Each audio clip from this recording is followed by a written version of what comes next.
Hi everyone. How are you? How is everyone? Good evening. I know that I'm not here at the right time. I completely know that. Do you know how I know that? Because I have a whole new system here. And now that I see I'm live, and I'm live early. So let's live now. Let me get us to Facebook. So you're watching me work on this as I'm learning it. They changed, let me go back. They changed the entire system. So I know no one's here yet. And maybe I should come back when in fact, let's see.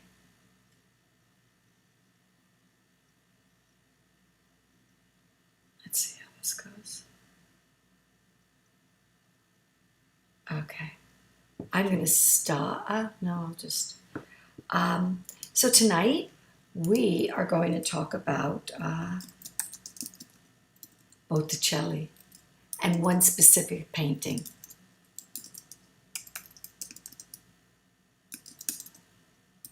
And that is, sorry guys, what I'm just learning how to do all, I don't know why I'm saying I'm just learning how to do all this, because I really do know how to do this, but they changed the system. Okay, so let me go back.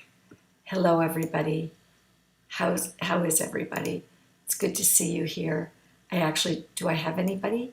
I'm going to check on my, I am going to check right now on my Facebook. What I'm trying to do is I'm trying to do a cross platform. Hey Charles, how are you? I'm early today. I'm trying to stream on multiple platforms at the same time. But I thought I was able to do it, but I see that I'm not actually able to do it. I just see that what happens is this behind, yeah, it's behind the scenes at SmartStART. That's so funny, Charles. So what's happening is that they just changed the link on YouTube of how to go live. So the minute it used to be that you could set up completely to go live, and then click on go live when you were ready. Now, as you saw last night, I was on live and I didn't even know I was live for the longest time. So right now I'm pretty early and no one's here yet. I doubt my husband even knows that I'm live yet. Let me send him a text. So anyway, you know how it is. Charles, how are you doing? I'm just trying to keep up with all of the tech, and I'm really not able to. Yeah, I'm really not able to, because it just seems to me that it's one thing when they change a little thing like this, which ends up being a big thing. I just wish that they would make the, oh, damn it, I'm so sorry. Sorry. I wish that they would make the bigger things that I'm trying to do, like go cross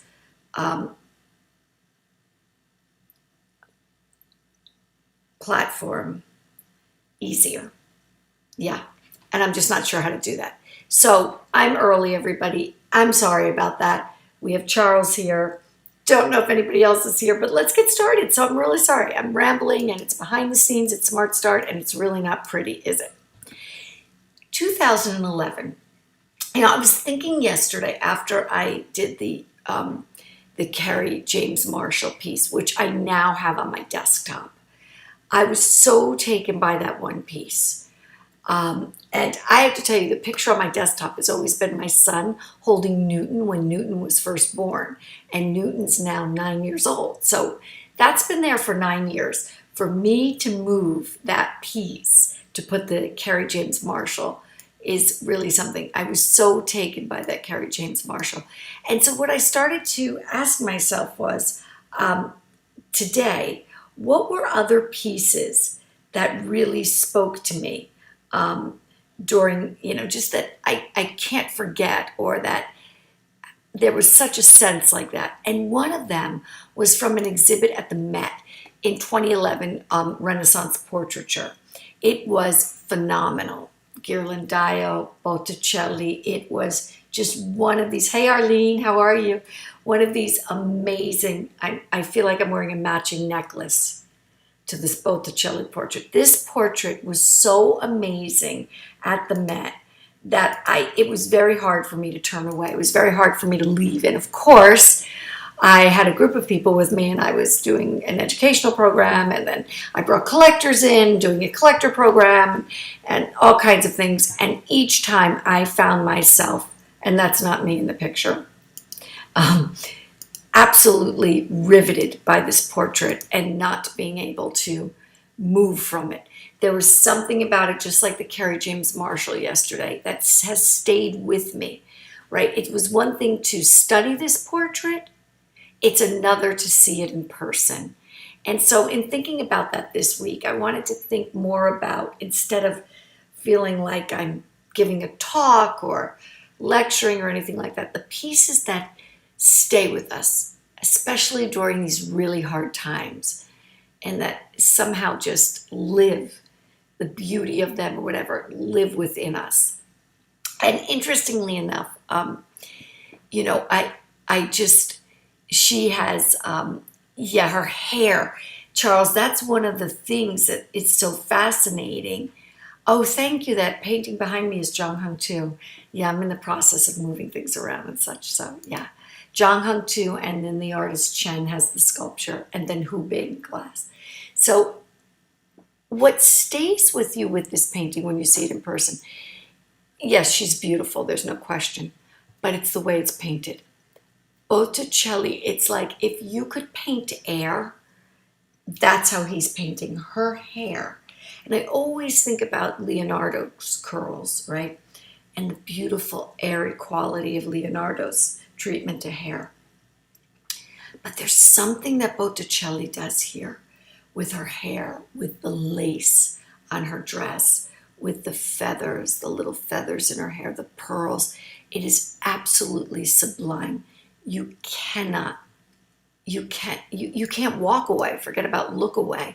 It's really amazing. And she was quite an important character at this time. So her name is Simonetta Vespucci, and she's nicknamed La Bella Simonetta, but everybody in Italian is La Bella somebody or other. So, and she was an Italian noblewoman from Genoa, the wife of Marco Vespucci of Florence, and a cousin-in-law to Americo Vespucci, who's famous in this country. She was known as the greatest beauty of her age in Italy, and was allegedly the model of many paintings of Botticelli and Piero di Cosimo, and most famously, The Birth of Venus, right? La Primavera also. So she was born in part of the Republic of Genoa. Who else is with me? We don't care about it more. Okay, let's just see. The Florentine poet Polynesian wrote that her home was in the stern Ligurian district, up above the seacoast, where angry Neptune beats against the rock. There, like Venus, she was born among the waves. The Italians are very poetic, very poetic. In fact, her hair looks like waves, right? Her father was a nobleman, and her mother was his wife, right? Obviously. Interesting. At age 16, she married Marco Vespucci, son of Piero, who was a distant cousin and the explorer and cartographer of Amerigo Vespucci. They met in April 1469 when she was with her parents at church. Yeah. So it goes that she died 1 year later. Wait a second. She was 22 at the time of her death, so she lived a very short life, and she died most likely from tuberculosis. She is really, her likeness has been represented in many, many paintings. Hey, Sam, how are you? Clyde! Clyde's back on a night that we have Italian painting. Clyde, so good to see you. How are you? How's your daughter? How's Samuel?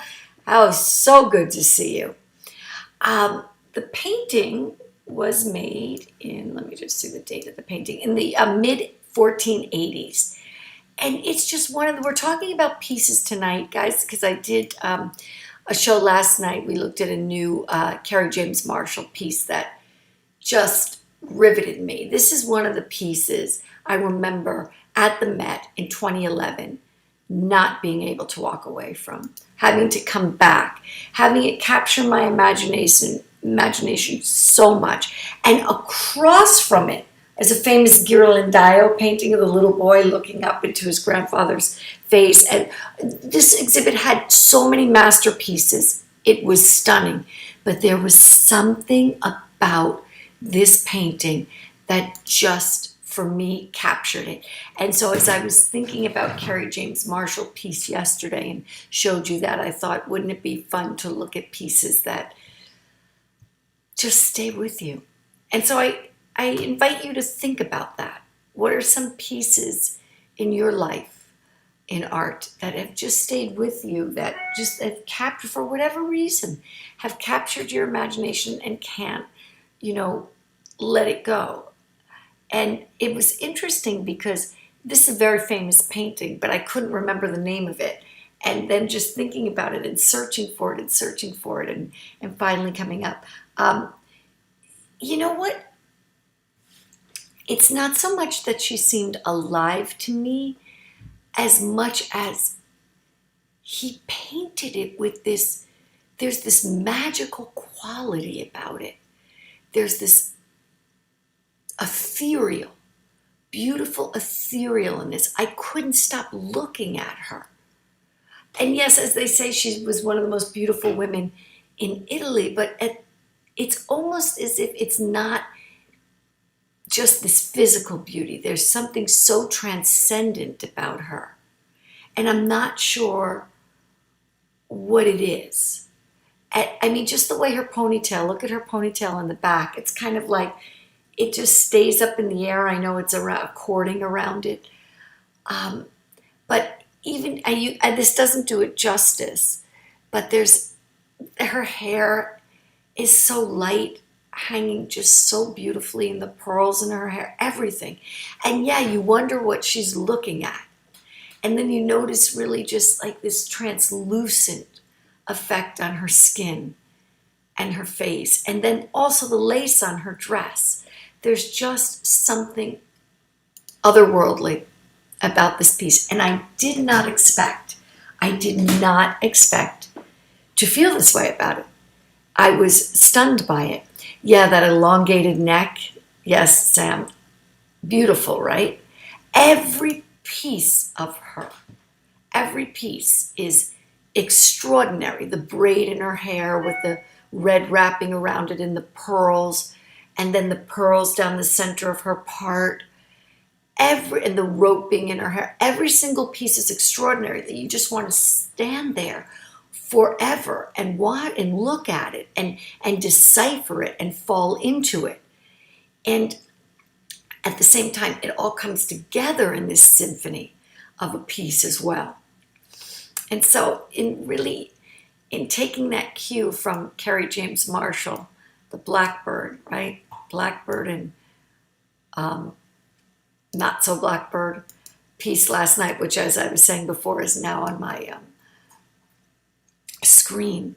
And this one piece could have so much in it, and it could be so full and so beautiful as the symphony, but then as you take it apart, each part has this incredible life of its own.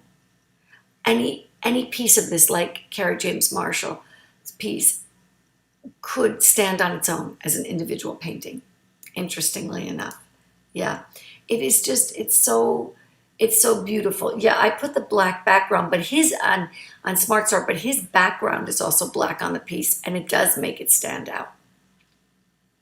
And she's just there, and he's captured her, but he's also added something.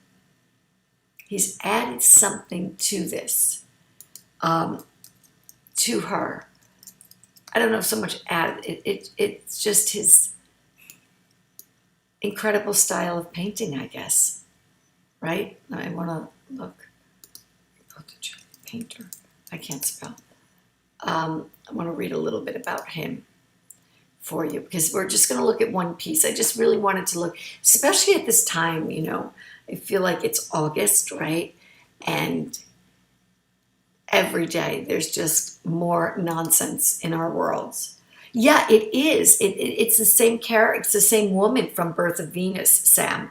And so I've known Birth of Venus very well, having studied in Italy and such. And then, but to see her here, there's something very different about it. It's almost as if this is a personalized view of her, which is really extraordinary. So he's an early Renaissance painter, as we all know. I don't even want to really read it that much. I just really enjoy looking at this incredible piece because, I don't know, I'm going to show you, I'm going to pull up the Birth of Venus. And I think this is why it captured my attention so much, was to be able to, this was just a show about portraiture, Renaissance portraiture, and the detail and the beauty of it, and how you can really get a sense of the people and the characters. It was a great exhibit. It was like, it was just so great. It was 2011. You could see it on the Met's website. So when you look at this, at the Birth of Venus, right, and we all know this painting so well, and Primavera and the Birth of Venus. Do I have the right one? Or am I at? No, I'm sorry. This is Primavera. My fault. Not the Birth of Venus, but she's also, it's the same person, right? I think actually she may be one of the three graces. To see this, his work here, is extraordinary. And then to kind of have this intimate look of this person, you really feel like you get to know her a bit. And yet she's still an enigma. I'm going to pull up the Birth of Venus also. Probably should have done it before, but I really didn't. I wasn't thinking of showing you so many pieces as just like this one piece that just stays with us and captures. So I really want to know from everybody what those pieces are for you. What are the pieces in your life, as you look at art? And I'd love to hear what they are from you. You can always think about it and tell me tomorrow.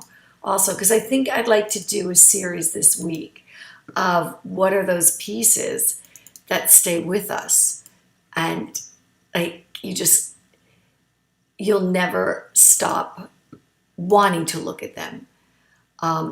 If this were to come around again, I would have to go with no one. No kids, no students, no one. Although I love my students. So yeah, we see her here in the Birth of Venus. And again, beautiful, incredibly beautiful. But there's so much going on in this painting. And she is obviously a mythological character and person, almost a goddess. And here, she's just her. And there's something so vulnerable about her and real about her, even though she's this supposedly most beautiful woman. Sam says, I was actually looking at it and thinking it looked a lot like the Adobe Illustrator logo lady. That's hilarious, Sam. That is so funny. Yeah. So, yeah, one of my favorites. I forgot.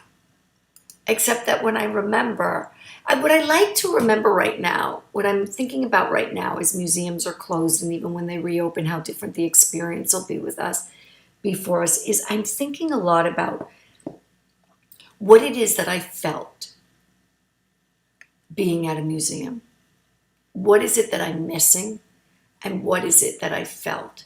And what did I find within myself? And so when thinking about it, it's bringing me back to pieces that just, I had an audible gasp, you know. And when we think about how many pieces do that for you, I see a lot of art, right? We all do. And so, I'm sorry, can everybody hear me? Oh my God, I don't even know if everybody can hear me. I'm telling you, I'm so tired of this. So anyway, yeah, my system's giving me a very hard time today.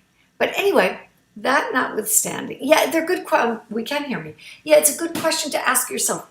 Of all the things you're missing now, right? The things that we're missing.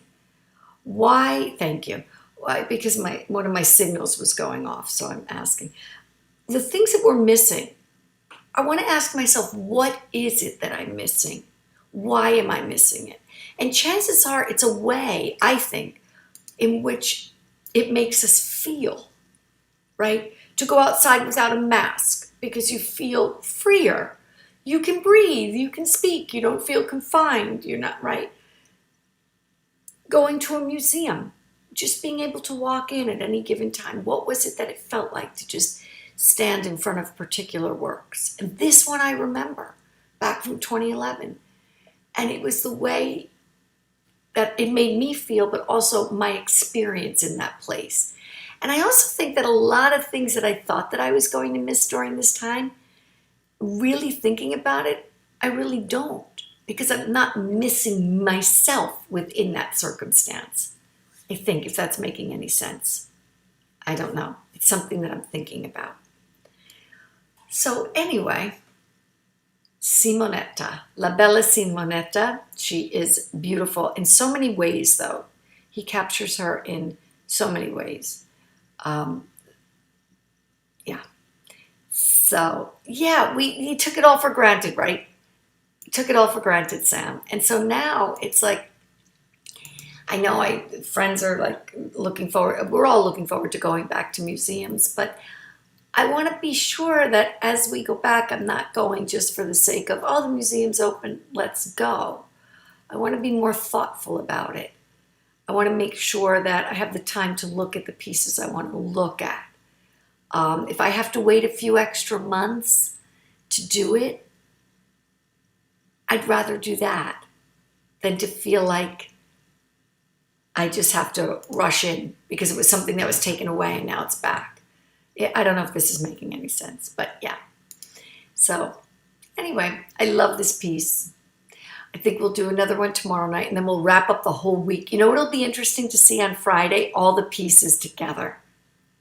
That'll be really interesting to see. Anybody, if you want to post pieces that you love, you could post them on the Facebook page if you want. Yeah, maybe we'll have the same pieces in common. So thank you for joining me in this smart start. The day started out as a hurricane, and of course it's ended in beautiful sunshine in New York City because you know why? It's 2020. That's right. All right, everybody. I will see you all tomorrow evening. Thank you for joining me. I have to really now think about the pieces that have meant, well, I probably don't have to think that much about it. It's more of a visceral sense, but I'll find it. Have a great evening, everybody.